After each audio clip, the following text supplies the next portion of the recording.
정보가 있는 시사 토크쇼 장윤선, 박정호의 팟짱. 정보가 있는 시사 토크쇼 팟짱. 여러분의 광고를 기다리고 있습니다. 광고 문의 02733-5505 내선번호 108번입니다.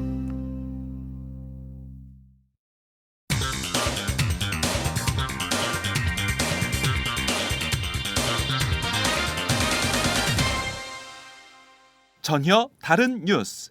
네, 전혀 다른 뉴스 시작하겠습니다. 이번 총선에 대구에서 출마를 선언한 정종섭 전 행정부 장관 등 이른바 진실한 친박을 뜻하는 진박, 진박으로 불리는 6명이 한자리에 모여서 행동을 같이 하기로 한 것으로 알려졌는데요.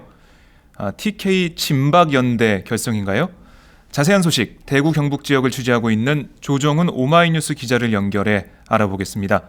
조 기자, 안녕하세요. 예, 안녕하세요. 네, 대구 날씨 어떻습니까? 많이 춥죠? 네, 그렇습니다. 이곳 대구도 하루 종일 영하의 날씨를 기록하면서 매우 춥습니다. 네. 지금 대구는 특히 이제 분지이잖아요. 예. 그렇기 때문에 겨울에는 춥고 여름에는 매우 더운 곳인데요. 네. 이번 주에는 계속 추울 것으로 예보가 되면서 몸과 마음도 움츠러드는 것 같습니다. 네, 그렇군요. 서울도 지금 냉장고 추위라고 할까요? 너무 추워요. 네. 너무 추운데 오늘은 조금 낫긴 한데 전국이 정말 꽁꽁 얼어붙었습니다. 자, 네, 그렇습니다. 네, 이거 마치 기상 프로그램 진행하듯이 잠깐 날씨 얘기를 해봤는데, 자, 저희가 대구 민심, 대구 상황을 좀 들어보려고 연결을 했습니다. 박근혜 대통령의 진실한 사람 발언 이후 여기저기서 진박을 자처하는 사람들이 많다고 하는데요. 특히 대구 경북 지역에서 진박 열풍이 거셀 것 같습니다. 이런 가운데 대구 지역에 출마를 선언한 6명이 한자리에 모였다는 건데, 아니 누가 모였길래 진박 연대란 말까지 나온 건가요? 네, 대구에서 총선 출마를 선언하고 지난 12일 퇴임한 네. 정종섭 전 행자부 장관을 비롯해서요. 네. 예, 추경호 전 국무조정실장, 그리고 곽상도 전 청와대 민정수석, 윤두현 전 청와대 홍보수석, 그리고 네. 이재만 전 대구 동구청장, 예. 하춘수 전 대구은행장 등 6명이 모였습니다. 이들은 어제 오전에 대구시 남구에 있는 대덕식당이라는 곳에서 모였는데요. 네. 자칭 도원 결의를 하면서 진박 연대를 같이 한 것이죠. 도원결이요. 예. 네. 참 저 사진을 보니까 정말 다 빨간 옷을 입고 네, 그렇죠. 주먹을 불끈 쥐고 있던데, 참 이 이름을 듣고 보니 다들 진박으로 불릴 만은 하네요. 예, 그럼 이 그렇습니다. 6명이 모여서 어떤 얘기를 나눈 건가요?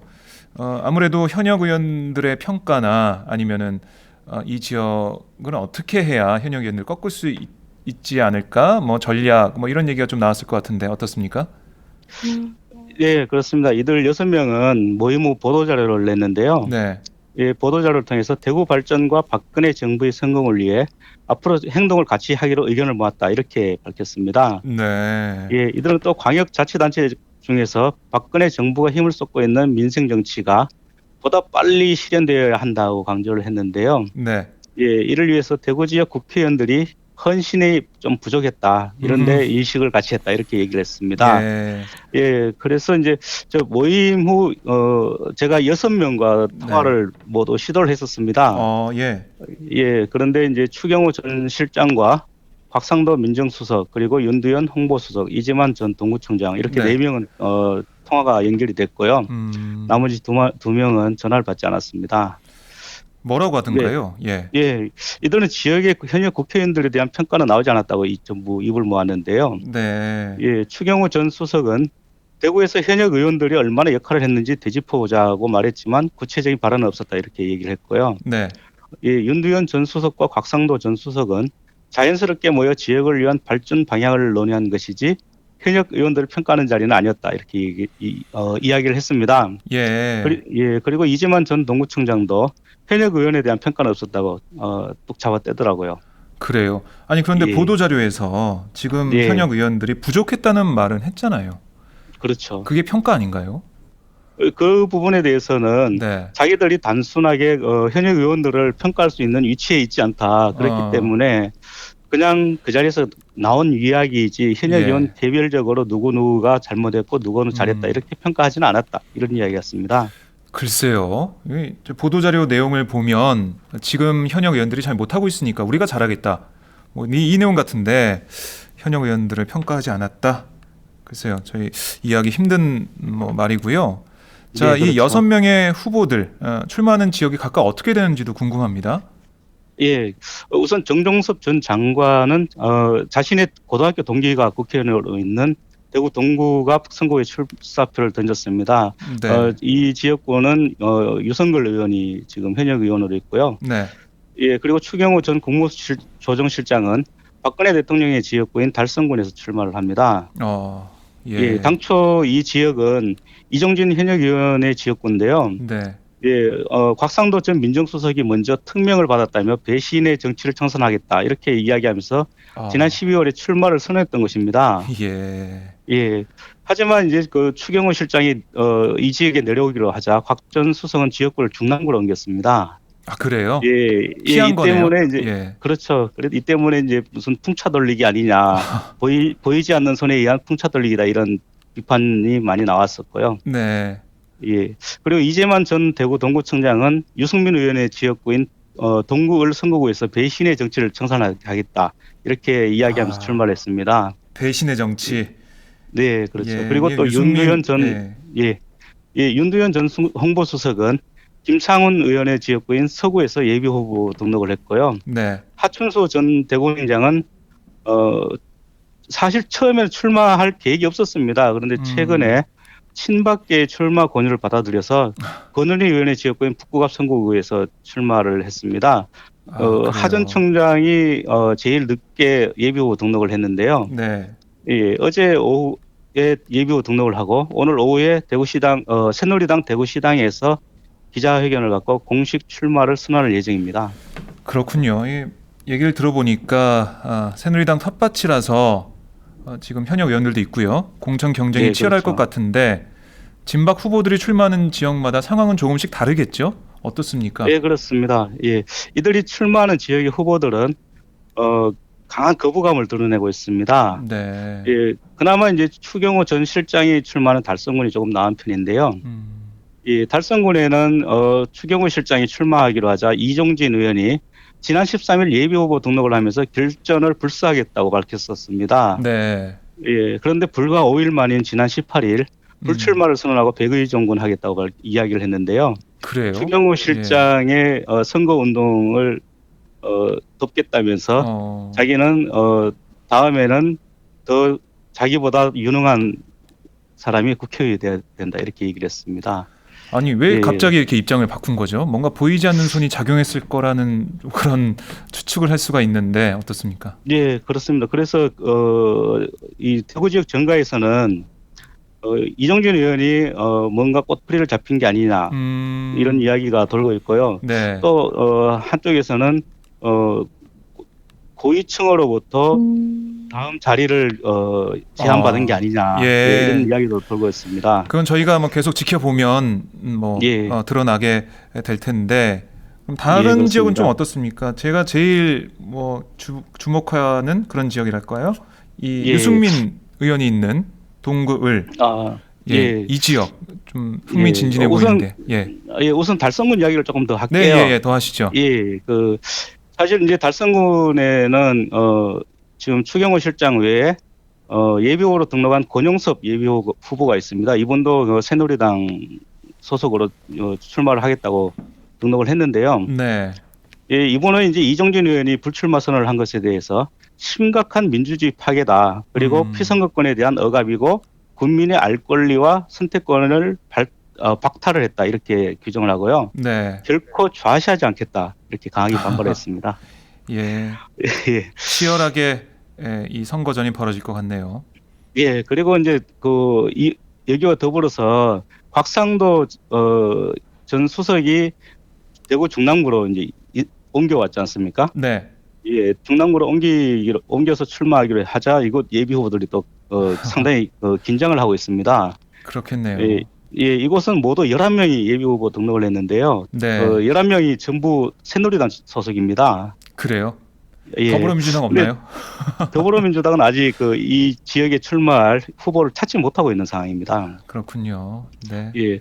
그런데 또 재미있는 것은 예. 현역 의원인 김희국 의원이 네. 지난 18일 예비후보 등록을 하고 본격적인 선거운동에 들어갔습니다. 예. 그러니까 현역들도 지금 이 예비후보가 워낙 많기 때문에 네. 자신하지 못하고 이제 현역의 프리미엄을 내려놓고 예비후보 등록을 해서 같이 선거운동을 하겠다는 거죠. 예. 그만큼 절박하다는 거겠네요. 네, 그렇죠. 그래서 또 곽상도 수석이 또 이 지역에 출마하니까 이 지역 네. 후보들 중에 특히 이제 김휘일 예비 후보라고 있습니다. 이분은 네. 이제 곽전 수석에 대해서 메뚜기 정치인으로 변신했다 이렇게 비판을 했는데요. 이제 달성군에 의해서 자기가 달성 군민의 특명을 받았고 대통령의 특명을 받았다라고 이야기해놓고 이제 그 지역에 추경호 실장이 내려온다니까 중남구로 뛰어왔다는 거죠. 결국 메뚜기처럼 뛰어온 것이 아니냐, 뭐 이렇게 얘기를 하고 있습니다. 예. 그리고 이제 또 조명희 예비 후보, 이분은 이제 경북대 교수 출신인데요. 네. 이분은 이제 대구 시민을 우롱한 처사다. 그리고 선거 재배치의 결정을 내린 주체가 누구인지 그걸 유권자들한테 분명히 밝혀야 한다 이렇게 목소리를 높였습니다. 네. 예, 또 이 지역에 있는 그 이인선 전 경북도 경제부시사가 출마를 했는데요. 네. 이분도 이제 지역민을 무시하고 자신의 낮은 지지도를 높이기 위해 얕은 술수를 쓰다가 결국은 하루아침에 지역을 떠나버릴 사람들이 과연 친박이고 진박이냐 이렇게 비판했습니다. 예, 하춘수 전 대구은행장이 출마하기로 한 북구갑의 경우에도 네. 권은희 의원이 이분도 권은희 의원 현역 의원인데요. 네. 예비후보로 등록을 했습니다.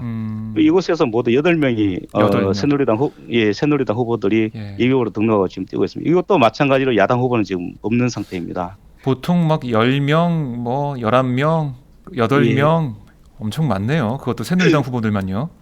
예, 그렇습니다. 그리고 이제 관심이 있는 유승민 의원의 지역구인 대구 동굴의 경우에는 네. 이재만 후보가 배신의 정치를 청산하고 자기가 대통령과 동구 주민을 위해 의리 있는 정치인이 되겠다 이렇게 나서서 지금 예. 선거운동을 벌이고 있습니다. 뭐 노골적으로 유승민 의원은 저격하겠다, 떨어뜨리겠다 예, 그렇죠. 이 생각을 하고 있네요. 예. 네, 그렇습니다. 대통령의 그 워딩을 따와서 배신의 정치를 심판한다 그 얘기를 구호로 외치고 있는데 참 이 대구 지역 총선 열기가 벌써부터 후끈 달아오르고 있는데 복마전이네요. 뭐 어떻게 예, 그렇죠. 결정이 날지 모르겠지만 이 진박 연대까지 결성된 걸로 봐서는 진박의 바람이 불지 않을까 싶은데 어떻습니까? 이 진박 후보들에 대한 실제 대구 민심은 어떻게 좀 파악되고 있습니까? 예, 소위 진박들이 출마한 지역구는 모두 유승민 의원이 지역구 또는 유승민 의원과 친분이 두터운 초선 의원들의 지역구입니다. 네. 예, 이 중에서는 이제 추경호 전 국무조정실장이 출마한 달성군을 제외하고는 네. 나머지 모두 5명의 진박 후보들은 사실 치열한 경쟁을 해야 되는 상황입니다. 좀 전에 말씀드렸다시피 뭐 8명, 10명, 뭐 11명 이렇게 많이 출마를 한 상황이고요. 네. 예. 그리고 이제 또 최근 실시된 여론조사에서 이들이 대부분 현역 의원들한테 좀 밀리고 있습니다. 아, 그래요? 예. 그리고 현역 의원이 아닌 다른 예비 후보에게도 상당히 밀리는 후보들도 있고요. 네. 예. 그 이유는 이제 대구 지역에서 평가하기로는 아무리 진박이다. 그렇지만 진박이라 하더라도 이 지역을 알지도 못하면서 낙하산처럼 내려온다. 네. 예, 이런 분들을 이제는 지역 주민들이 다시는 찍어주지 않겠다. 이렇게 볼 그래요? 수 있는데요. 아니 예. 박근혜 대통령에 대한 신뢰도가 제일 높은 예. 지역이 대구 경북 아닙니까? 예, 그렇습니다. 그러면 저희 상식적으로 봤을 때는 진박이다. 내가 예. 진실한 사람이다. 이렇게 나왔으면 많은 국민들이 박근혜 대통령의 뜻이니까 찍어줘야지 이렇게 생각할 것 같은데 그게 또 아니네요. 예, 그렇죠. 뭐 이들이 이야기하는 배신의 정치를 심판하겠다. 하지만 일반 시민들이 느끼기에는 이 배신의 정치가 과연 무엇이냐. 네. 대통령을 위한다고 했던 것들이 배신이냐 이렇게 인식하는 사람들이 상당히 많은 편이고요. 네. 또 이제 그것보다 더 중요한 거는 지역의 이익을 위해서 이래줄 정치인이 필요하지 대통령을 위해서 일해줄 아. 정치는 사실 필요하지 않다 이렇게 생각하기 때문입니다. 예. 예, 그러면 저희가 보면 그러니까 유승민 의원과 친한 의원들이 현역 의원들이 많다고 하셨는데 예, 저희가 뭐 유승민 의원 뭐 진박 연대 대결 이렇게 볼 수도 있겠네요. 어떻게 보면 어떻습니까? 예, 지금 구도는 그렇게 형성이 되고 있습니다. 예. 어제 제가 통화했던 진박연대 소속 4명의 후보들은 네. 자신들은 뭐 유승민 의원과는 전혀 연관이 없다. 그리고 음. 자신들은 대구를 위해서 열심히 일하기 위해서 내려왔을 뿐이다. 대구 경제가 잘못된 거에 대해서 현역 의원들이 과연 잘했는지 평가를 네. 받아보고 싶다. 이렇게 얘기를 하는데요. 네. 이 현역 의원들 얘기는 또 이렇습니다. 그러면은 청와대에 있을 때 또 고위공직에 있을 때 네. 그 당신들은 대구를 위해서 뭘 했느냐. 아, 예, 역으로. 국회의원들은 예, 그렇죠. 국회의원들한테 잘못했다고 하지만 그럼 당신들은 잘한 게 뭐가 있느냐. 잘한 것도 없으면서 와서 지역의 국회의원들 심판하겠다는데 네. 이게 오히려 웃기는 일 아니냐 이런 이야기죠. 아, 이 참 유승민 의원과 진박 연대 대결 흥미진진할 것 같은데 예. 진박 연대 소위 진박이라고 자처하는 사람들 청와대에서 온 사람들 이분들이 이렇게 한 자리에 모인 것 자체가 어떻게 보면 지금 예. 세가 좀 약하다 민심이 좋지 않다 이런 걸 보여주는 건가요? 예, 그렇습니다. 아무래도 이제 박근혜 대통령에 대한 지지도는 네. 이 지역에서는 상당히 높은 편입니다. 50% 후반에서 70%대까지 이르고 있거든요. 네. 그러니까 사실 이 대구 경북 지역은 고립된 섬이라고 이야기할 수도 있겠습니다. 네. 예. 고립된 근데 이제 섬. 그런데 그 이유가 있는 게 네. 대구 시민들은 박근혜 대통령을 만들었기 때문에 지켜줘야 한다 이렇게 생각을 하는 것이죠. 예. 예. 박근혜 대통령 그렇지만 이제 지킨다. 또 예. 예, 그렇죠. 하지만 이제 대구도 또 변해야 한다 이런 이야기를 많이 하고 있습니다. 그만큼 예. 이 대구가 살기 어렵다는 뜻이기도 합니다. 뭐 지금 예. 계속해서 새누리당 의원들이 그곳에서 당선이 되고 그리고 새누리당 정권이 만들어졌는데도 살기 어렵다. 예, 그래서 그렇죠. 주민들, 지역 사람들이 뭔가 좀 바꿔야 되는 거 아니냐 이런 생각을 많이 하신다는 건데 그래서 박근혜 대통령의 진박이라는 사람들이 지금 민심을 얻지 못하고 있다 이런 분석이신데요. 예, 그렇죠. 그런 예. 절박함에서 이 소위 진박파리가 나온 건가요? 그렇다고 봐야 되겠죠. 네. 이제 결국은 이분들도 박근혜 대통령의 지지도에 같이 얹혀서 가겠다.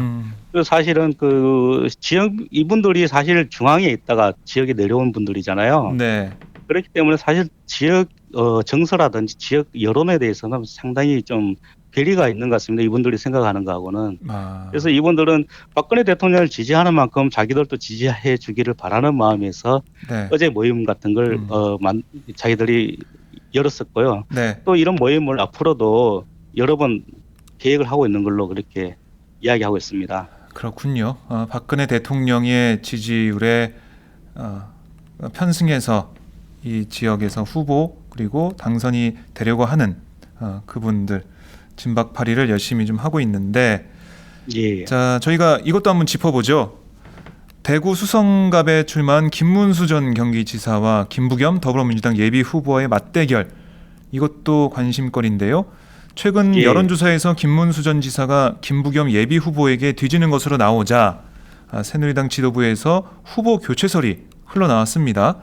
그래서 예, 김 전 그렇습니다. 지사가 김무성 대표와 원윤철 원내대표 등에게 전화를 걸어 항의까지 했는데 어떻습니까? 실제 조 기자가 느끼는 수성갑 민심 좀 얘기 좀 해주시죠.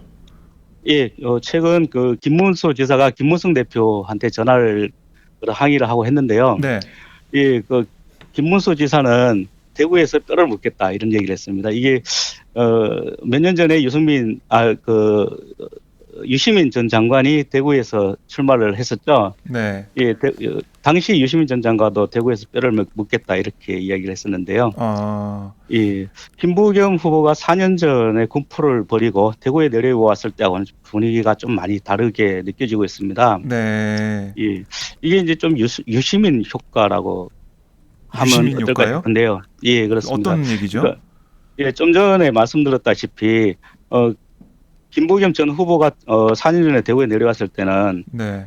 대구 시민들은 선거 한번 치르고 올라가겠지 이렇게 생각을 많이 했었습니다. 네. 하지만 이런 부분들이 아까 좀 전에 말씀드렸다시피 유시민 전 장관이 대구에서 출마할 당시에 대구에 뼈를 묻겠다 이렇게 얘기했지만 결국은 경기도지사에 출마하면서 대구를 떠났잖아요. 아, 그렇군요. 예, 그렇기 때문에 김부겸도 결국은 여기서 선거 한번 치르고 떠날 사람이다 이렇게 생각을 한 거죠. 김문수요. 김문수 전 지사. 아니 김부겸 아, 예, 전 김부겸 의원이 전 의원이요. 예, 4년 전에 왔을 때, 예, 4년 전에 왔을 때 말이죠. 네. 근데 이제 막상 4년이 지나고 보니까 김부겸 후보가 2014년도에 대구시장 후보에 나오고 그리고 또 이번에도 총선에서 수성갑에 다시 출마를 하니까 네.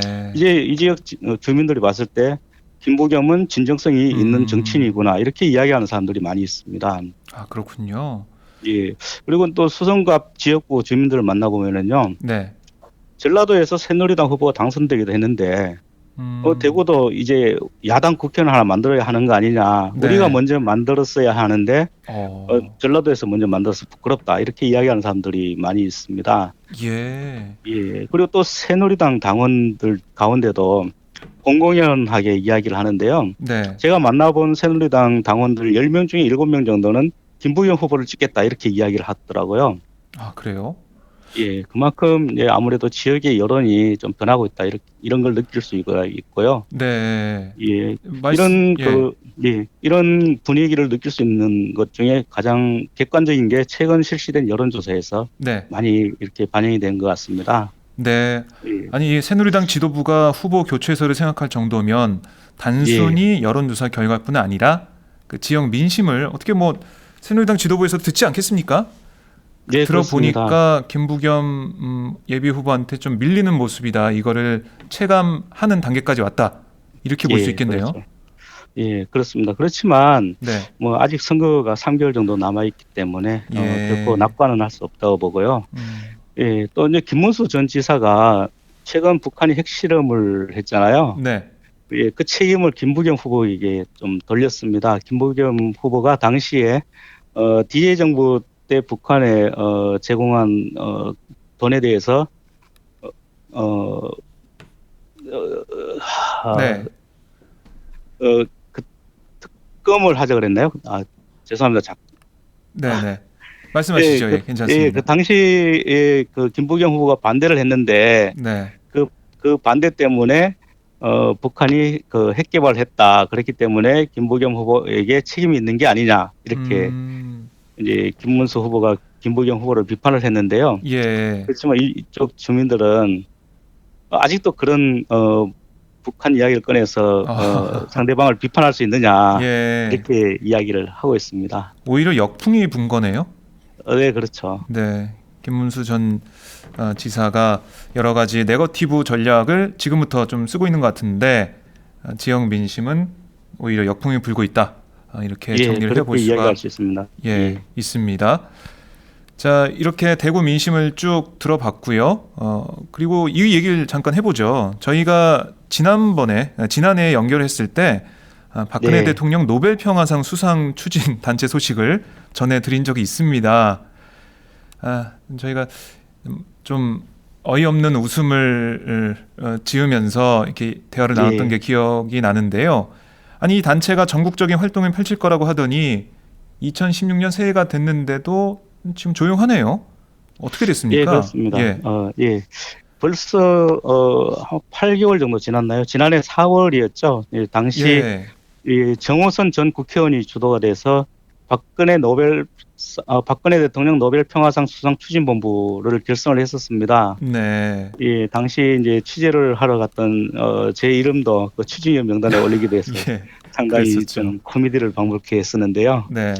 예, 이들은 이제 중국이 주도해서 설립하는 아시아 인프라 투자은행의 자금을 끌어들여서 민간 통제 구역을 개발하자. 그래서 그 성과를 바탕으로 박근혜 대통령이 노벨 평화상을 받도록 하자 이렇게 주장을 했었는데요. 네. 그 이후에 이제 추진본부를 발족하고 작년 5월 달부터 본격적인 활동에 들어가겠다 이렇게 밝혔습니다. 네. 예, 그렇지만 그 이후에 아직까지 아무런 소식이 없는데요. 결국은 이게 없었던 일이 된 게 아닌가 이렇게 생각이 됩니다. 그러게요. 시간이 이렇게 많이 흘렀는데 뭔가 진척된 내용도 나오지 않고 그냥 흐지부지 된 모양새인데요. 네, 그렇죠. 이 노벨 평화상은 정말 아니다라고 판단을 한 걸까요? 네, 저희가 다음에 이 단체와 연결이 되면 한번 물어보도록 하겠습니다. 자, 조 기자 오늘 말씀 잘 들었습니다. 네, 감사합니다. 네, 지금까지 조정훈 오마이뉴스 대구 경북 지역 기자와 함께했습니다.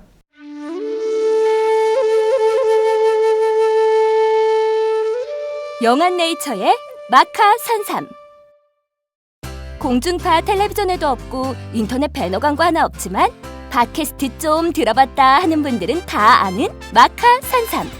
진짜 유명해져서 유사 제품도 많아졌습니다. 이젠 마카 산삼을 검색하면 너무 많이 나와요. 꼭 영한네이처로 검색해주세요. 팟캐스트에서 듣던 그 마카 산삼을 구입할 수 있습니다. 특히 나라 걱정으로 심신이 지친 분들에게 권합니다. 몸에 정말 좋습니다. 내 몸도 나라도 살릴 힘이 납니다. 페루의 마카와 우리나라 산삼, 몸에 좋은 11가지 원료를 모두 하나로 만든 마카 산삼. 마카 녹용과 마카소와 청소년도 있습니다. 1일 2회 공복에 따뜻한 물과 함께 드세요. 영한네이처 마카 산삼. 네, 저도 팥짱 녹음하기 전에 마카산삼을 꼭 챙겨 먹고 있습니다.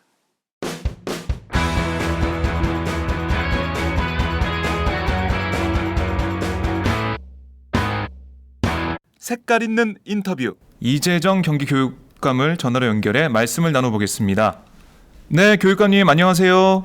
네, 안녕하세요. 네, 저희가 먼저 바로 누리과정 얘기부터 해보겠습니다. 네네. 네, 교육감님은 지난해 12월 누리과정 예산 국고 지원 1인 시위까지 하며 절박감을 보여주셨죠. 그런데 아직도 누리과정 예산 문제는 해결 기미가 보이지 않고 있습니다. 이 문제 정말 어떻게 풀어야 할까요? 해결 안 되는 이유가 간단해요. 네. 교육부도 그렇고 기재부도 그렇고 이 누리과정 예산에 대한 아무 해답을 가지고 있지 않기 때문에 네, 이제는 대통령이 정말 결심하고 대답하지 않으면 안 되는 상황에 와 있습니다. 대통령이 응답해야 된다 이런 말씀이신데 참 지난 18일 이준식 교육부 장관과 시도 교육감들이 만나서 해법을 논의했습니다. 이 자리에서 좀 성과가 있었나요? 전혀 성과가 없었죠. 제가 듣기로는 예, 이준식 교육부 장관이 그저 다 지급을 했고 네, 2016년도 교부금이 1조 8천억 정도 늘었으니까 이젠 그 돈에서 다 편성할 수 있지 않느냐. 네네. 다 편성해달라. 이렇게 요구한 걸로 들었습니다. 아니 그럼 이게 돈이 그만큼 늘어났으면 그걸로 편성하면 되는 거 아닌가요? 근데 말도 안 되는 것이요. 네, 2015년도가 원래 예상했던 교부금 49조보다 10조가 적게 39조가 들어온 겁니다. 예, 그러니까 이게 형편없이 그동안은 누리과정이나 교부금에서 네, 제일 적게 들어온 해가 작년이었거든요. 네네. 그거에 비해서 1조 8천억 늘었다고 그러는데 요 늘어난 액수가 언제하고 같으냐면 2013년하고 같습니다. 그래요. 그러니까 전혀 늘어난 게 아니죠. 네. 이 계산들을 왜 이렇게들 하는지 모르겠어요. 국민학교 산수만 해도 이렇게 계산을 안 할 거예요, 아마. 그러니까 뭐 늘어났다는 게 어떻게 보면은 제일 눈속임이죠. 눈속임이네요. 작년도보다 늘어났다는 거죠. 네. 예, 그러니까 기준을 작년으로 잡아놓으니까 늘어났다는 건데 국민들을 어떻게 보면은 정부 편을 만들기 위해서 그런 얘기를 하는 건데 지금 교육감님 말씀을 들어보니까 눈속임에 불과하다 이걸 좀 알 수가 있고요. 그러니까 생각해 보세요. 2013년도하고 같으면 네, 그 4년 동안에 임금 자연 인상분만 하더라도 경기도 같은 경우에 약 1조가 됩니다. 자연 인상분만요. 그럼요. 우리가 급여를 타는 사람이 한 18만 명 되니까 예, 매년 뭐 한 3%, 3.5% 올리잖아요. 네. 그리고 호봉 올라가죠. 예. 그러니까 실제 자연 인상분만 해도 대단한 거예요. 남는 돈이 없네요. 없는 거네요. 없는 돈을 실제로 늘어난 게 아니라 예. 모자라는 거죠. 네. 그렇군요. 이런 경기도 교육청, 다른 시도 교육청의 상황이 있는데 박근혜 대통령은 이번 신년 기자회견에서 누리과정 관련해 가지고 이렇게 얘기했습니다. 아이들을 볼모로 잡고 사실을 왜곡하면서 정치적 공격 수단으로까지 삼고 있어서 참으로 안타깝게 생각한다. 교육청이 아이들을 상대로 이렇게 정치적이고 비교육적인 행동을 해서는 안 된다라고 했거든요. 이런 대통령의 비판 어떻게 받아들이십니까? 아마 이 비판은요. 네. 대통령 스스로가 생각하셔야 될걸요. 생각해 보세요. 예. 어린아이들에 대해서 약속한 게 누구예요? 이 어린아이들 0세부터 5세까지 확실한 국가 책임으로 보육을 하겠다. 네. 이렇게 약속하신 분이 대통령 자신이에요. 음. 대통령께서 2012년 국민 행복 10대 공약 두 번째 공약으로 이 약속을 하셨고 네. 만 5세까지 국가 무상보육을 하겠다. 네. 이 약속을 하셨으면 대통령이 지키셔야죠. 왜 우리한테 이걸 떠넘깁니까? 음. 대통령이 이 약속을 정치적으로 안 하셨다면 네. 실질적으로 지키셔야 되는 거죠. 이 비판은 우리가 받을 비판이 아니라 대통령이 받을 비판입니다. 아, 혹시 대통령이 자아 비판한 건가요? 아, 참, 그래서 이건 정말 네. 저는 정말 납득을 못 하겠어요. 네. 더구나 대통령께서 0세부터 5세까지 그 어린아이를 두고 약속하신 거 아닙니까? 네. 그 그렇네요. 대통령이 지키셔야 옳죠, 이거를. 네. 그런데도 불구하고 뭐 어제 이 업무 보고에 대해서도 교육 관련 업무 보고에 대해서도 누리과정 이 보육 대란에 대해서 한마디도 언급을 안 했어요. 뭐 나랑은 상관없는 일이다 이런 식으로 계속 발뺌을 하고 있는 모습인데 아니 자신의 공약이라는 얘기가 계속해서 지적이 나오고 언론도 보도를 하고 있는데 이걸 계속 무시하면서 마치 고장난 레코드처럼 끈질기게 이 보육 책임을 지방교육청에 떠넘기고 있는데요. 박 대통령이 왜 이렇게 나온다고 좀 분석하고 계십니까? 저는 이것은 뭐 대통령이 책임 회피하냐 하는 게 아닌가. 네. 이 얘기를 제대로 하다 보면 네. 대통령 자신의 책임으로 돌아가는 거 아니겠습니까? 음. 왜냐하면 얼마 전에 그 이재호 새누리당 의원도 네. 당 최고 중진 연석회의에서 음. 이 누리과정은 우리 당의 공약이고 네. 그렇기 때문에 우리 당이 여권이 책임져야 된다 이런 얘기까지 했거든요. 음. 그러니까 이 새누리당 이름 따가지고 누리과정 된 거 아니었겠습니까? 그렇네요. 그러니까 이름 자체가 이거는, 누리과정이 예. 이거는 여권이 책임져야 되고 새누리당이 책임지고 대통령이 책임질 일이죠. 이거를 네. 이렇게 되돌릴 일이 아니라고 생각합니다. 네. 아니 이 그런데 더 중요한 것은요. 네. 제가 한 가지 말씀드릴 네, 것이 말씀하시죠. 왜 이게 이렇게 문제가 되는 거냐. 음. 교육청에 오는 교부금이라고 하는 것은 법에 네. 학생과 학교의 교육을 위해서 나오는 돈입니다. 그렇죠. 누리과정에 쓸 수 없는 돈이에요. 누리과정은 보육이죠.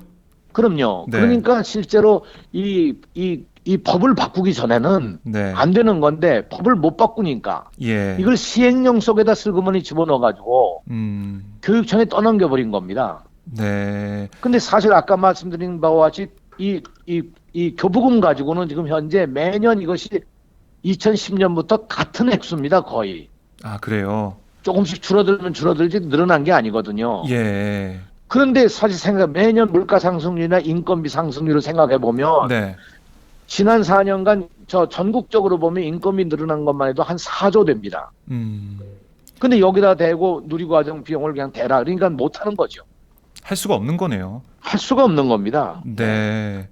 아니 이렇게 예산을 주지 않고 지금까지 이렇게 버텨왔던 거는 지방교육청이 빚을 내서 버텨왔던 거죠. 빚을 그래서 예. 저희가 한 2, 3년 동안에 지금 말씀하신 것처럼 완전히 빚더미에 올라앉았습니다. 아, 예. 교육청이 빚더미에 앉게 만든 누리과정.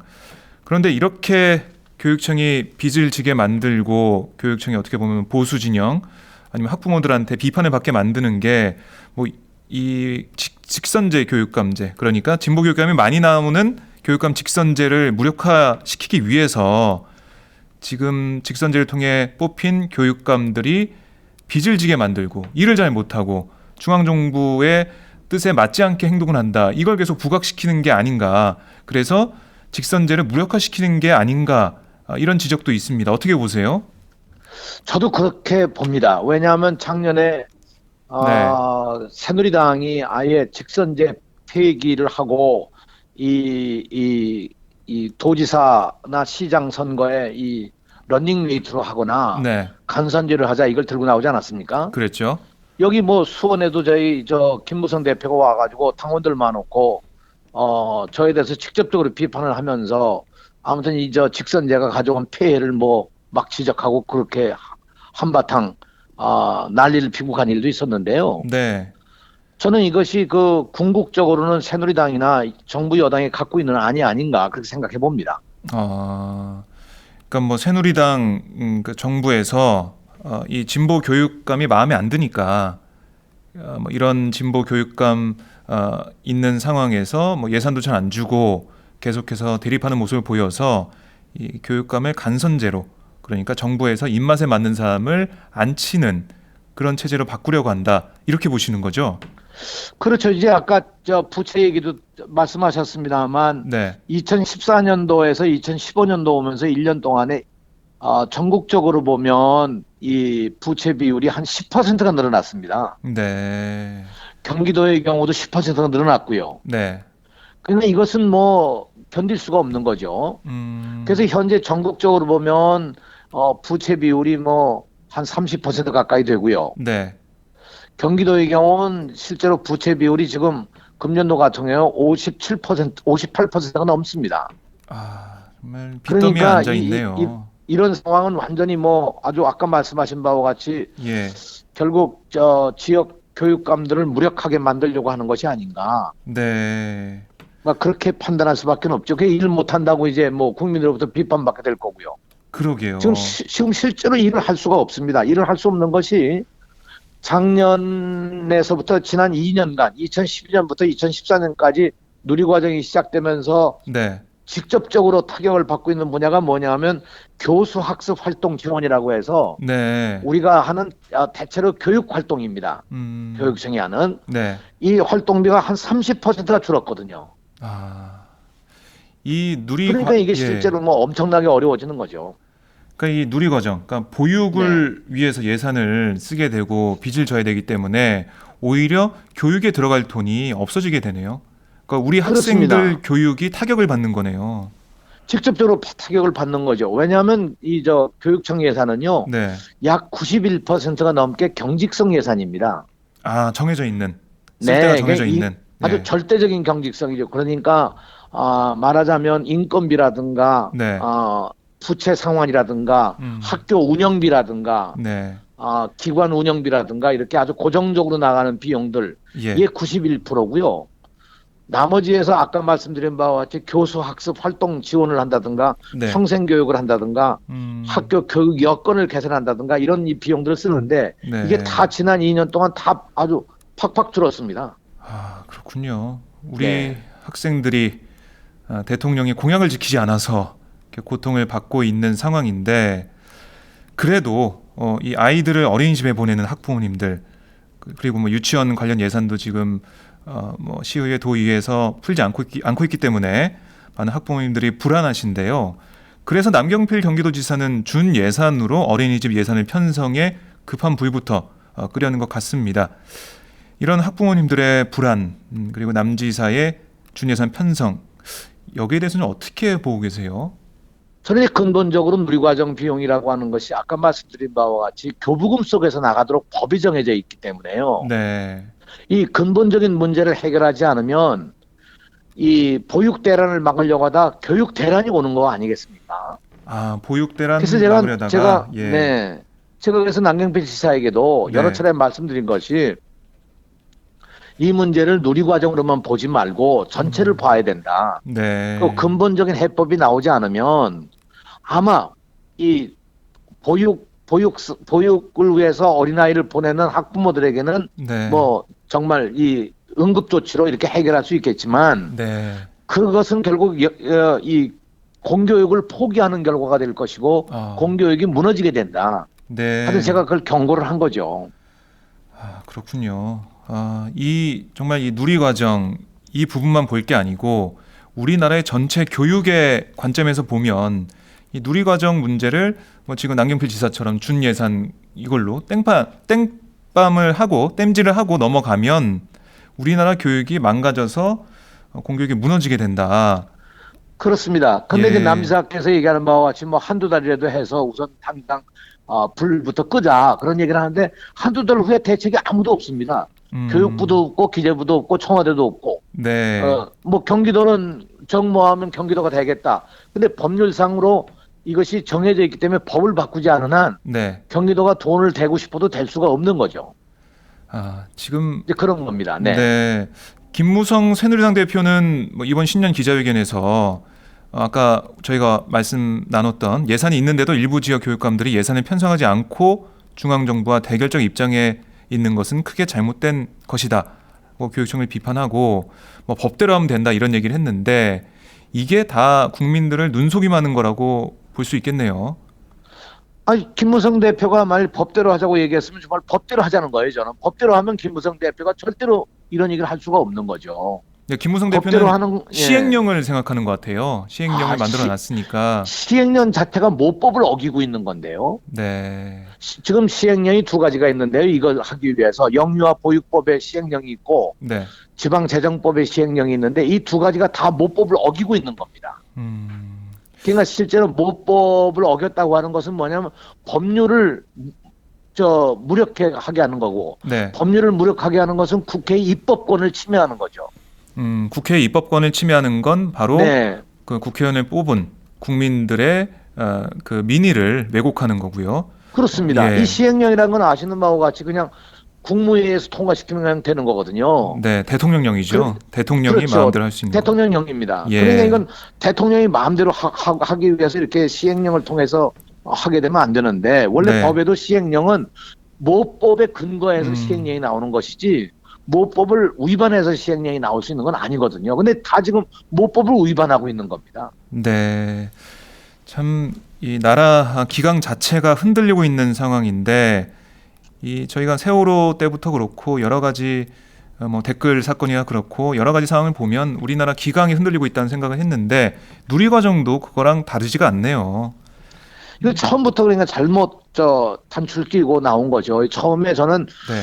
그래서 작년에 제가 최경환 부총리나 황우여 부총리에게 네네.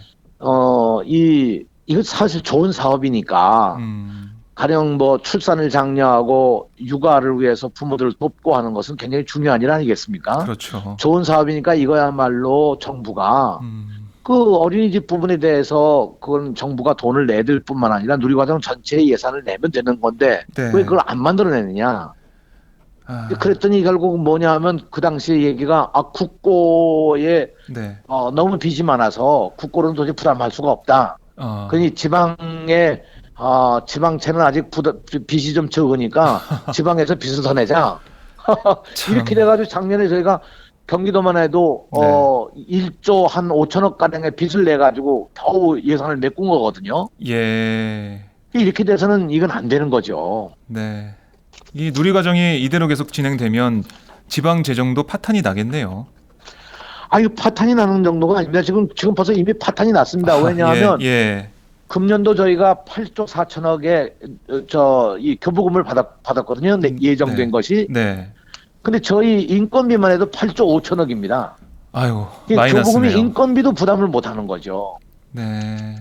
그러니까 교부금 제도라고 하는 것이 정부가 의무교육서부터 국가가 책임지는 교육 분야에 대한 모든 것을 경비를 대는 원칙으로 법률이 정한 것인데 네. 교부금으로 지금 인건비도 못 하니까 문제가 얼마나 심각한 얘기인지 아시겠죠? 네. 그런데도 빨리 누리과정 예산 내놔라.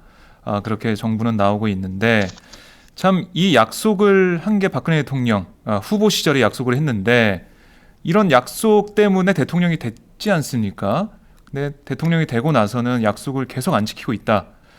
이건 국민들이 정말 분노하고 이 부분을 짚고 넘어가야 될 것 같아요. 그렇습니다. 이 문제는 정말 그 국가 경영의 가장 중요한 문제 아니겠어요? 더군다나 160만 영유아를 두고 네.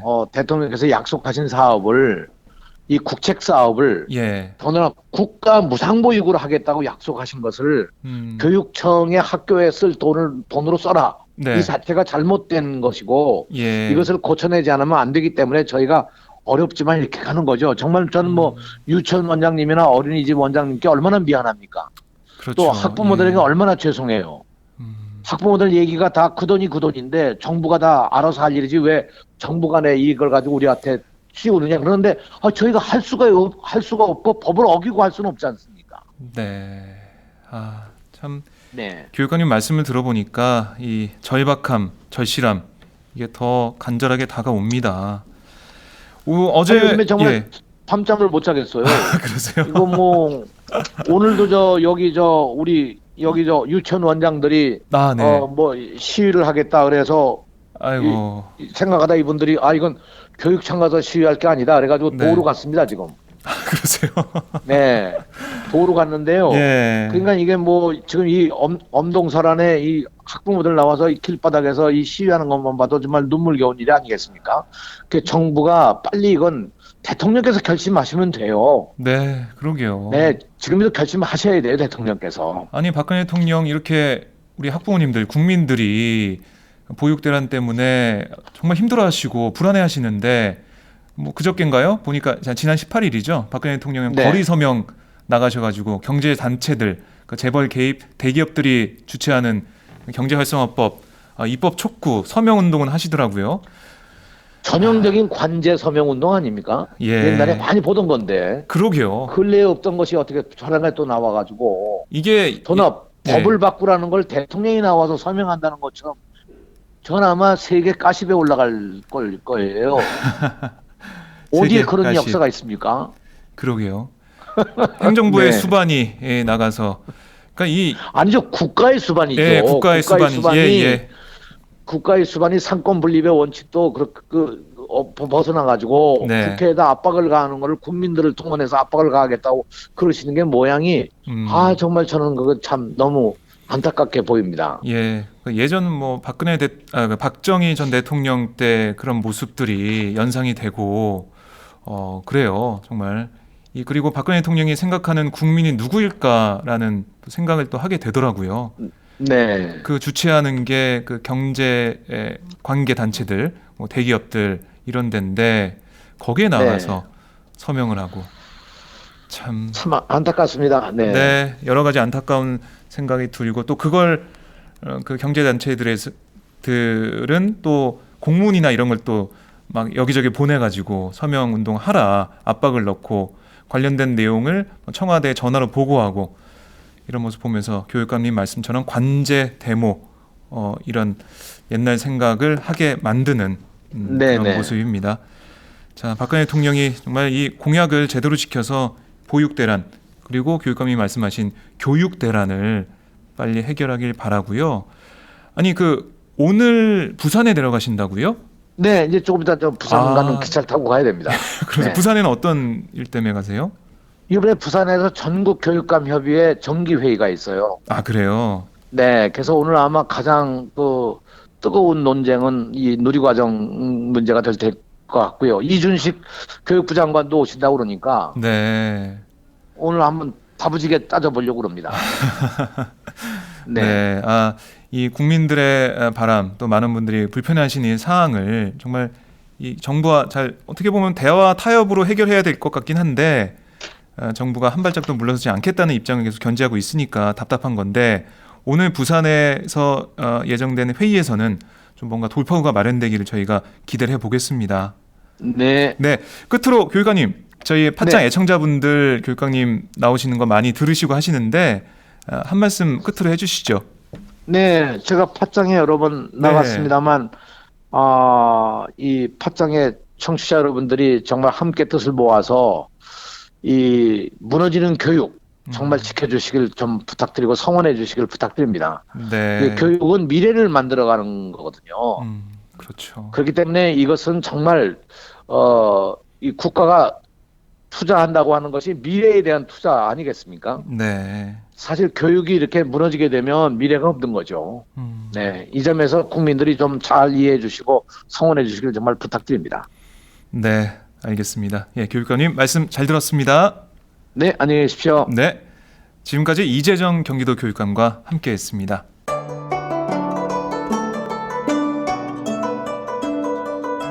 안녕하십니까. 저는 정도전을 15년 전에 최초로 소설로 썼던 작가 임종일입니다. 사실 정도전을 소설로 쓰는 데만 10년이 걸렸는데 그 시절 무명의 고달픈 심신을 양꼬치와 고량주로 달래주었던 풍무양꼬치.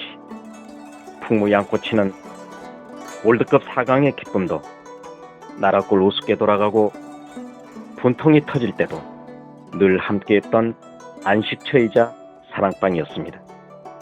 진짜 정의파인 주인장은 세상을 뒤집어 푼 남자 정도전을 누구보다 먼저 알아보았고 그래서 제 소설 정도전은 역사의 곡이 없습니다. 풍무양꼬치 역시 맛과 양심이 살아 있습니다. 좋은 사람끼리는 꼭 만나야 합니다. 어떻습니까? 오늘 풍무양꽃에서 만납시다. 2호선 구로 디지털 단지역으로 오세요. 예약 문의 02809-9292 02809-9292. 팟짱 애청자라고 하시면 정성 가득 담긴 서비스도 나갑니다. 풍무 양꼬치 대전 테크노밸리점 12월 28일 그랜드 오픈. 네, 박정호입니다. 색깔 있는 인터뷰 시작하겠습니다. 한국노총이 지난 19일 노사정 합의 파기를 선언했습니다. 지난 9월 노사정 합의 이후 넉 달 만인데요. 한국노총은 왜 합의 파기를 할 수밖에 없었는지, 향후 계획은 어떻게 되는지 이정식 한국노총 사무처장을 연결해 들어보겠습니다. 안녕하세요, 사무처장님.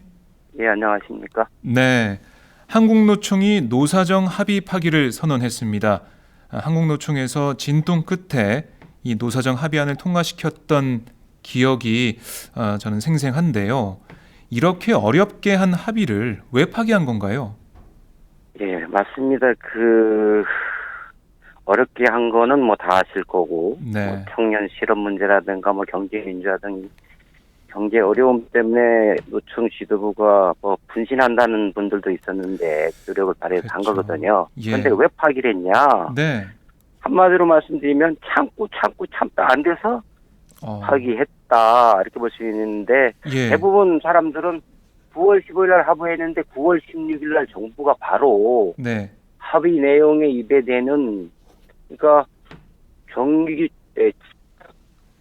고용을 늘리기 위해서 지속적인 업무, 상시 지속적인 업무는 정규직 직접 고용을 원칙으로 하고 네. 그다음에 이제 나머지 기간제 파견제법과 관련된 쟁점은 노사정위원회에서 논의된 결과를 입법에 반영하기로 했는데 네. 그런 합의 내용과 어긋나게 당정청이 합의한 바로 그 다음 날 기간제법과 파견제법을 입법 발의를 했거든요. 이 얘기는 바로 합의한 그 다음 날 당정청이 합의를 깼다는 거예요. 그런데 네. 예. 그걸 우리가 그래 하면 안 된다고 노총위원장이 경고도 하고 국회 앞에서 합의사항을 준수하라고 한 달 동안 1인 시위를 했는데도 네. 이 사람들이 막무가내로 처리를 안 했고 급기야 두 가지 지침이라는 거를 네. 양대 지침. 일방적으로 또 합의회에서 발표를 했기 때문에 네. 저희들은 우선 정부가 합의를 파겠다는 것을 확인하고 그래서 파탄이라고 일주일 전에 얘기했습니다. 네. 일주일 시간을 준 다음에 최종적으로 정부와 당정청이 입장 변화가 없기 때문에 파기를 선언한 거죠. 아, 그렇군요. 네. 참다가 이렇게 파기를 선언했다 말씀하셨는데 예.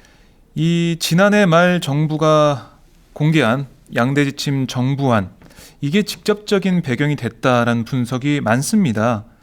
예, 이 그렇습니다. 양대 지침이 왜 문제가 되는 건가요? 이게 거의 파괴적인 재앙적인 악영향을 끼칠 거로 보는데 법은 네. 어차피 국회 선진화법 때문에 여야가 합의해서 처리할 문제인데 뭐 물 건너갔다고 보고 네. 여기에 이제 법리상의 문제와 현장에 미치는 부작용을 나눠볼 수 있는데 네. 내용은 이제 능력이 없거나 성과가 성과를 못 내는 사람을 쉽게 해고하겠다라는 내용과 네. 지역 규칙을 불이익하게 변경하는 걸 쉽게 하겠다는 내용이 담겨 있는데 네. 이 문제점은 법적인 근거가 없거나 사법부가 유권 해석을 판례로 유권 해석을 한 것을 행정부가 네. 위법하게 또는 왜곡해서 정부의 의도 아까 말한 대로 저성과자를 해고를 쉽게 하거나 네. 규칙을 쉽게 불이익 변경하게 하도록 길을 터놓는다는 얘기인데 네. 이렇게 되면 어떤 문제가 있냐면 현재 우리나라 제도는 징계해고와 정리해고가 있고 통상해고라는 게 있는데 이 징계해고하고 정리해고는 절차 사유가 대단히 까다롭습니다. 그런데 예. 기업주들이 노동자들을 쉽게 내보내기 위해서 지금은 명예퇴직금이라든가 희망퇴직할 때 이제 뭐 돈도 주고 보상해서 보내는데 이걸 우회하는 방법으로 저성과자나 무능력자라는 낙인을 찍어서 내보낼 수 있는 이런 것들이 바로 이제 지침에 들어가 있고 네. 그다음에 이제 노동 조건을 쉽게 저하할 수 있도록 만든다는 게 가장 큰 문제죠. 예. 그렇군요. 지금 근로기준법에는 정리해고, 징계해고 이것들이 상당히 어렵게 돼 있는데 예. 그걸 우회해서 우회하는 쉽게 방법. 해고할 수 있는 걸 그 지침을 내려보냈다 이런 말씀이신데요. 예. 그러면 결국 저성과자 해고를 쉽게 하는 이른바 쉬운 해고와 취업규칙 불이익 변경 요건 완화가 쟁점입니다. 먼저 그렇습니다. 하나씩 좀 볼게요. 먼저 예. 쉬운 해고 부분을 보면 정부는 예. 해고의 범위를 명확히 하면 이게 부당 해고 사례를 줄이는 안전장치로서 기능할 거라는 주장을 펼치고 있습니다. 한국노총은 이 부분은 절대 받아들일 수 없다는 거죠. 동의하지 않으시는 거죠? 절대 불가능한 게요. 제가 예. 이건 너무 중요하기 때문에 좀 상세히 설명을 드릴게요. 네, 그러시죠. 지금 법에 의하면 노동자가 잘못해서 책임을 져야 되는 징계 해고가 있고요. 네. 노동자가 잘못을 안 했는데도 해고를 하는 정리 해고가 있습니다. 네. 이게 법에 있는 거고 법에는 없지만 통상 해고라는 게 판례로 나와 있어요. 이게 뭐냐면 예를 들어서 심각한 정신이나 신체에 장애가 있는 사람은 일을 못할 거 아니겠어요? 네. 변호사 자격증이 필요한 없는데 변호사 자격증이 없는 사람은 못 쓸 거 아니겠어요? 예, 할 수 그죠? 없죠. 예. 요걸 이제 통상 해고인데 음. 요거는 뭐 사유 절차 없이 바로 해고할 수 있다라는 거죠. 네. 그런데 아까 말씀드린 법에 의하면 해고의 근거와 사유 절차가 아주 엄격하게 판례로 그 해석이 되고 있거든요. 네. 그런데 이제 한마디로 정부가 시도하는 것은 이게 너무 엄격하니까 거기다가 뭐 명예퇴직이나 희망퇴직할 때 돈을 많이 보내서 내보내야 되거든. 그러니까 이것을 피하기 위한 장치로 이제 저희들은 이런 제도를 그 법에도 없는 제도를 도입한다고 보는 건데 지침을. 네. 예. 원래는 입법적으로 해결을 해야 되는데 입법이 어려우니까 이제 왜곡해서 편법적으로 지침을 내보는 건데 근본적인 문제는 이렇습니다. 먼저 그 무능하다는 게 네. 대법원 판결은 그 이렇게 돼 있습니다. 무능하거나 현저히 성과가 낮은 사람에 대해서 네. 이것을 징계 사유로 추가를 하고 네. 현행법에 징계 해고 사유가 있으니까 네. 징계 사유로 추가를 하고 뭐 개전의 그 기회를 줬다 하니까 배치 전환을 했거나 능력 개발했거나 이런 방법을 다 써봤는데도 불구하고 성과가 낮다 그러면 이걸 징계 사유로 삼아서 해고할 수 있다는 게 대법원 판례예요. 네. 이 대법원 판례를 이제 정부는 왜곡해서 그 징계 사유 없이도 그냥 성과가 없거나 무능하면 자를 수 있다고 왜곡을 한 게 더 문제인데 대법원 판결도 무슨 문제가 있냐면 네. 사람이 능력이 없는 게 징계 사유가 됩니까? 능력이 그러게요. 없는 건 징계 사유가 될 수가 없습니다. 그리고 사람을 채용하고 능력이 있는 사람, 없는 사람을 선별해서 채용할 것은 기업주의 책임입니다. 네. 두 번째, 능력이 있는 사람도 채용을 해서 성과를 내게 하는 거 역시 제대로 된 직무를 부여하고 일을 주고 일을 시키고 하는 건 사용자의 책임입니다. 그래서 네.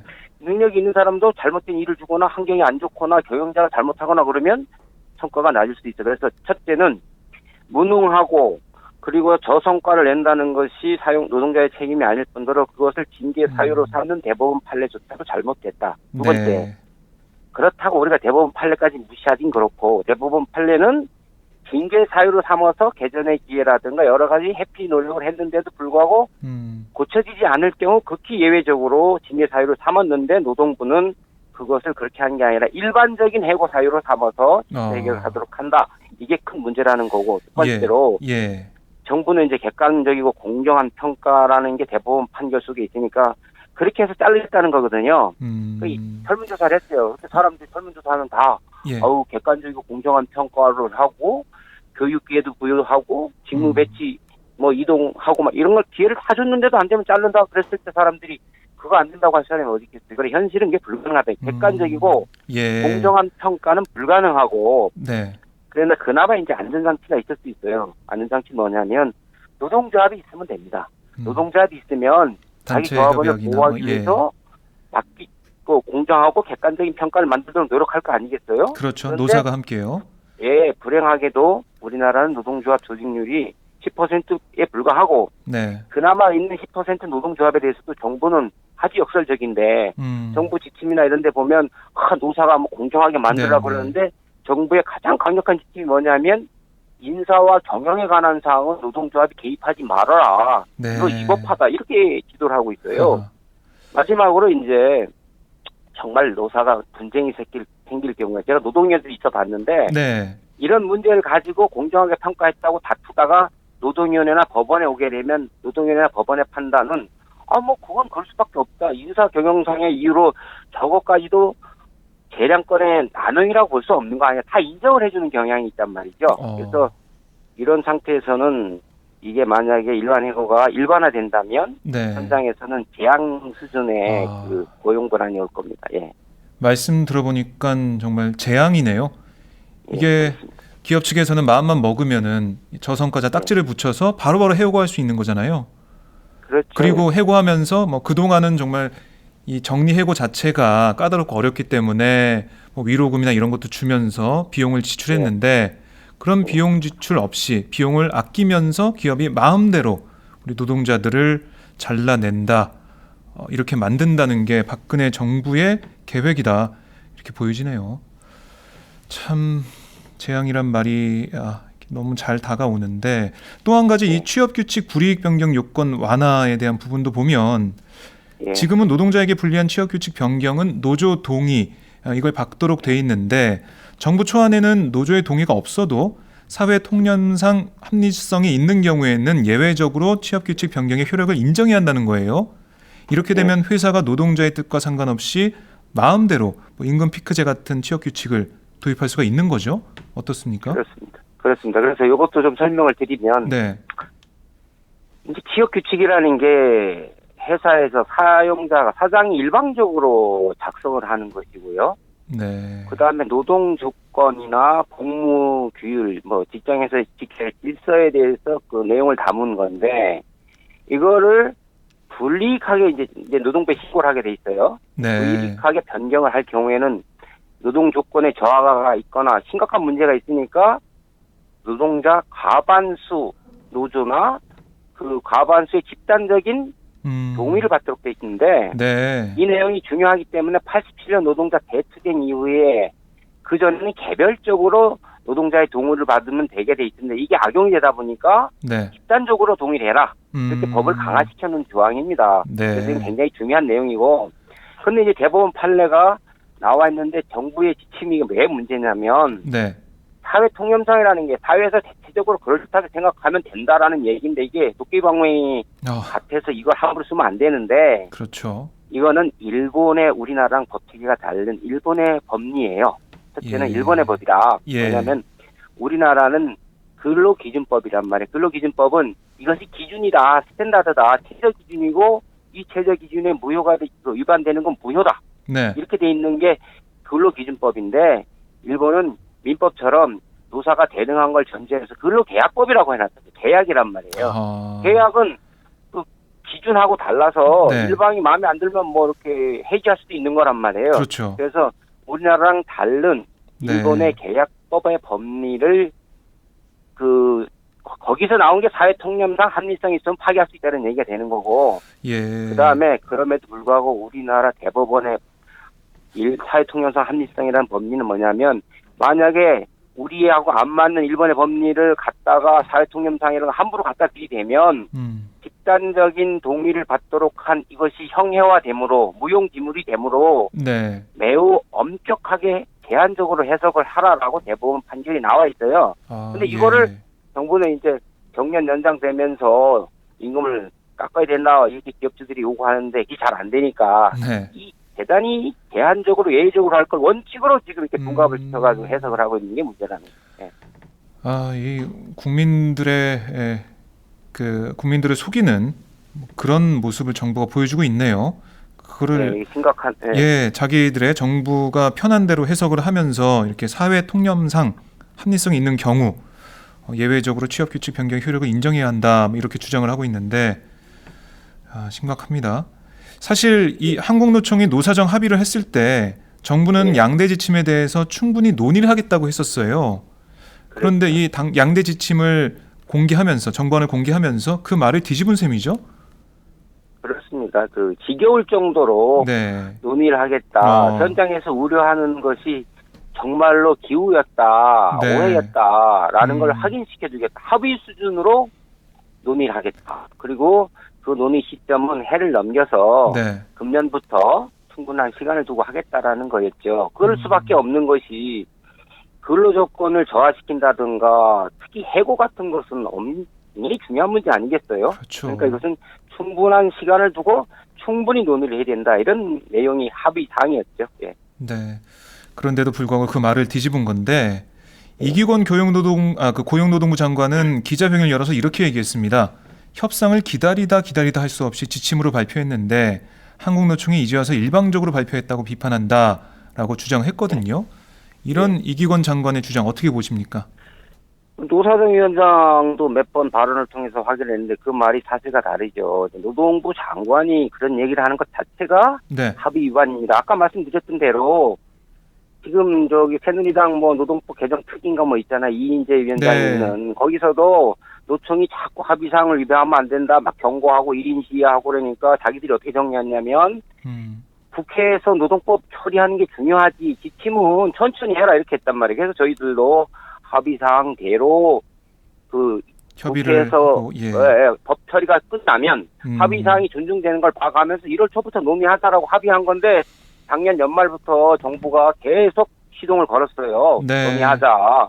그걸 대해서 우리가 이렇게 합의한 거고 그러니까 내년 초부터 하자라고 했는데 이 말을 하는 것 자체가 정부 스스로가 합의를 위반했다는 얘기가 되는 거죠. 네. 그다음에 두 번째는 여기서 지적할 게 정부가 조바심을 냈다라고 노사정 위원장도 얘기했는데 대단히 정략적이다. 왜냐하면 정기국회에서 법 통과가 안 될 게 확실시 되니까 네. 이거라도 챙기겠다. 아, 이제 이렇게 했다는 측면이 크고요. 예. 마지막으로 이제 정말 좀 저는 이것은 정부가 해서는 안 된다고 보는데 모 경제지에 저희들한테 뭐 전화했고 만나자 그랬고 협의자를 네, 했다고 네. 일정을 다 공개했는데 뭐 무응답이다 거절이라 그래서 상태가 다릅니다. 이게 제가 전화도 받고 문자도 받았는데 네. 공식 입장을 명확히 전달했죠. 우리는 그 1월 초부터 그 국회 논의가 끝난 다음에 서로 신뢰가 회복된 다음에 논의할 수 있다. 그것은 노사정 위원회 특위를 1월 7일 여기 이미 합의해놨기 때문에 확인이 됩니다. 두 번째, 네.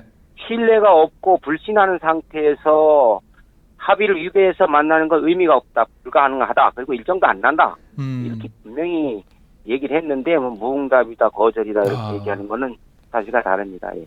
예. 이기권 장관의 말과 다른 상황이었네요. 예. 자, 그래도 정부는 한국노총이 노사정위에 돌아오지 않는다고 해도 단독으로 이 양대 지침을 추진하겠다는 방침인데 한국노총은 어떻게 대응하실 계획인가요?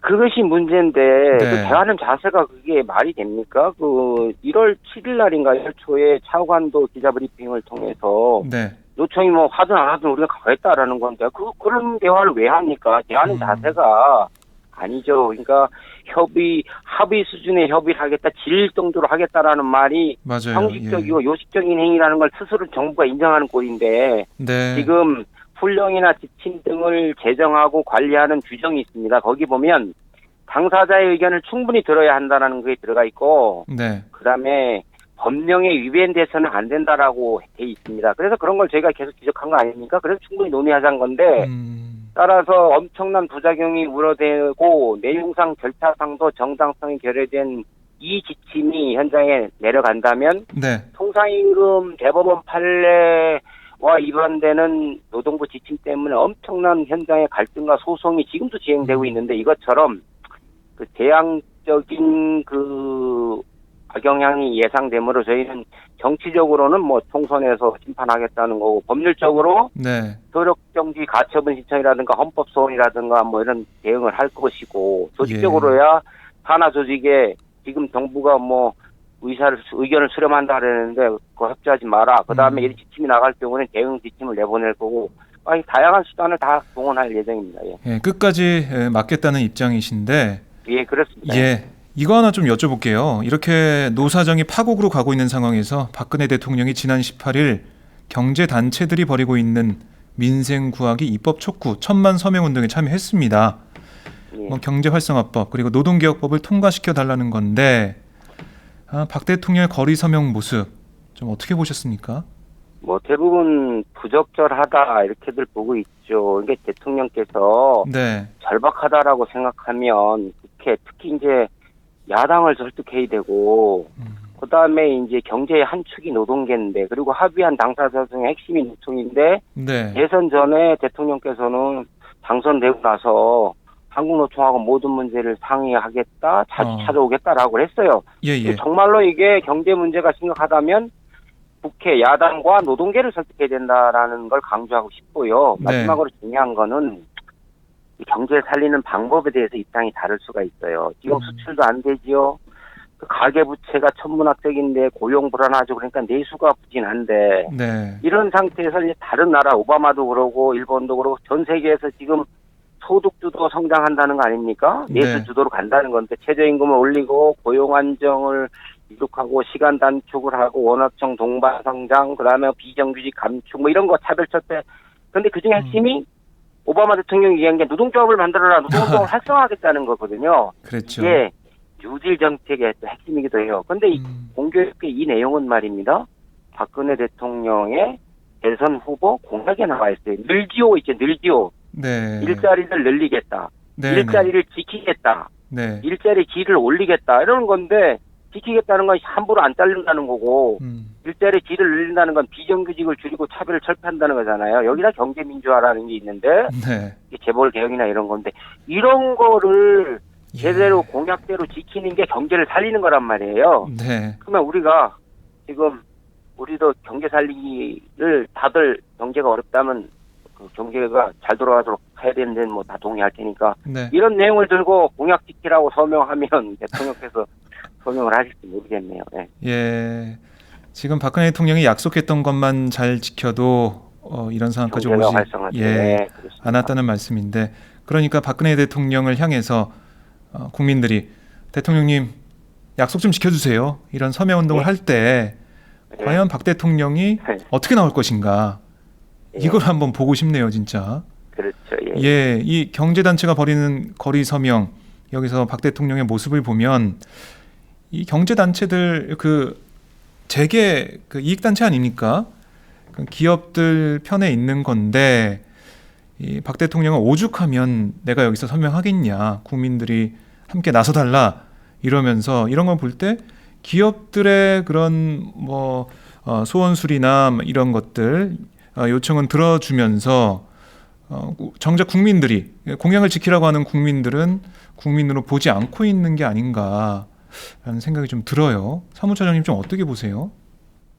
그렇게 생각하지 않겠습니까? 그리고 네. 이게 지금 민주화된 시대에 이런 방법들을 동원한다라는 것은 대단히 이제 전근대적인 권위적인 거잖아요. 예. 권위적인 것이고 대통령은 진짜 그 어려운 사람들의 눈물을 닦아주고 해야 될 텐데 노골적으로 네. 그래 하는 것이 어떤 도움이 될지 지금 그 합의의 입에 대해서 추가적으로 기간제법, 파견제법 그리고 두 가지 지침하는 것도 결국은 네. 그렇기 때문에 더더욱더 기업들의 민원을 해결하기 위한 것이다라는 오해를 받고 있는 거죠. 근데 네. 오해가 아니라 사실 기업들이 그렇게 규제를 혁파해라라고 요구했던 내용이고 대통령께서 그래서 규제를 개혁하는 기요틴이다 단두대다라고 해서 들고 들어온 게 이 내용이거든요. 네. 그래서 이렇게 가기보다는 진짜 아까 말씀드렸던 것처럼 경제민주화라든가 늘지오 같은 네. 대선 공약 얼마나 좋아요. 그것 때문에 당선됐다는 거 아니겠어요? 그렇죠. 이것만 지키면 얼마나 역사적으로 평가받고 경제도 잘 될 수 있을지 참 단순한데. 예. 참 답은 뻔한데 그 답을 계속 외면하고 있는 상황입니다. 예. 자, 앞으로 한국노총이 어떤 투쟁을 할지 많은 분들이 궁금해하실 것 같아요. 뭐 아까 뭐 새누리당 쪽 낙선운동인가요? 뭐 그런 총선에서도 역할을 하실 거다 이런 언급도 약간 해주셨는데 어떤 활동은 준비하고 계신지 그리고 민주노총이나 말씀하시죠. 낙선 운동은 네.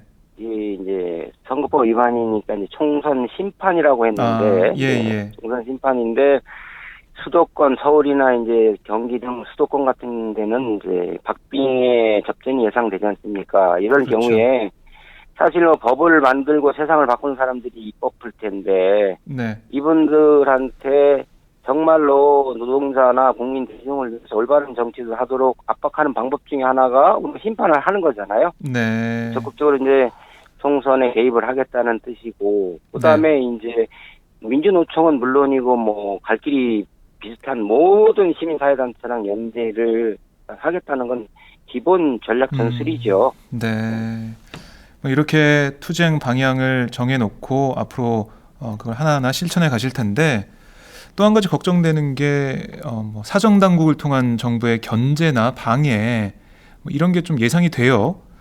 예. 여기에 대해서는 어떤 대책을 좀 갖고 계신지 궁금합니다. 뭐 뚜렷한 대책이라는 것은 없고요. 다만 네. 이명박 정부 때도 저희가 정부랑 각을 세웠는데 그때도 좀 힘들었어요. 그래서 불안의 그래요? 행군을 했는데 뭐 그 당시 좀 버텼던 맷집도 있는데 일단 재정적인 압박부터 시작해서 네.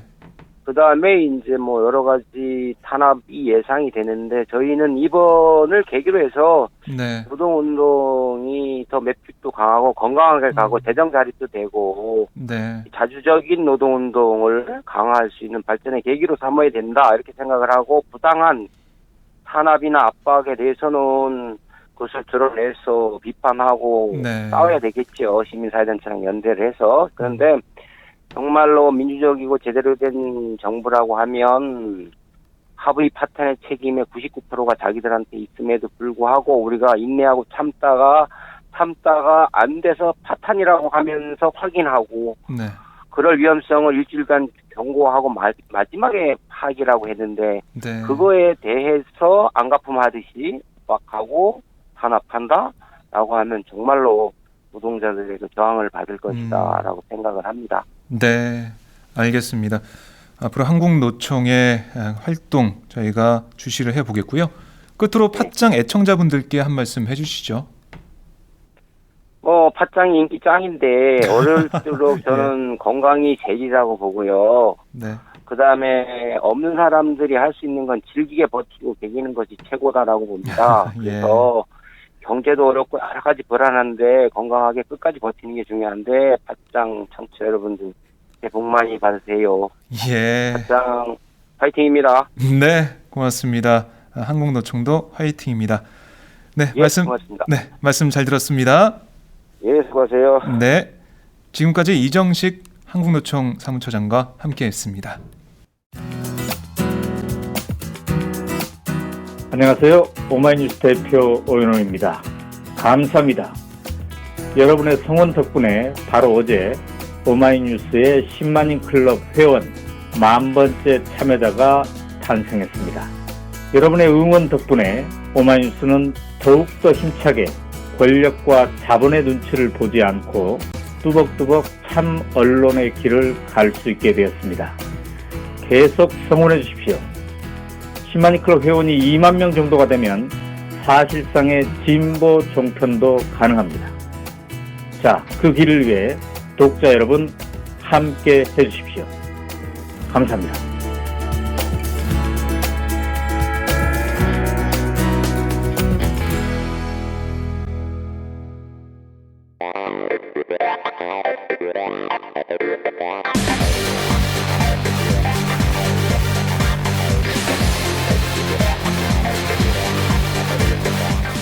정보가 있는 시사 토크쇼 장윤선, 박정호의 팟짱.